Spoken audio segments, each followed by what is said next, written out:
গত 17 বছরের তুলনায় এবারের নির্বাচন অনেকটা সুষ্ঠু হয়েছে, এটা বলা বাহুল্য, ঠিক আছে। তারপরে আলহামদুলিল্লাহ জনগণ ভোটও দিছে সুষ্ঠুভাবে, কিন্তু একটু সমস্যা হয়েছে কি, জায়গায় জায়গায় ফলাফল নিয়ে কাহিনী করছে, মানে দুর্নীতি হয়েছে। তারপরেও আমাদের কেন্দ্রের মধ্যে কোনো সমস্যা হয়েছে না, জনগণের ভোটে দানের শেষ বিজয়ী হয়েছে।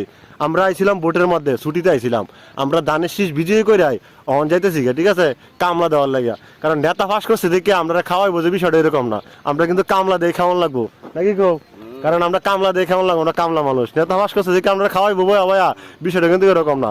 তারপরে আলহামদুলিল্লাহ আমরা তারেক রহমানকে শুভকামনা রইল আমার পক্ষ থেকে, ঠিক আছে, অভিনন্দন।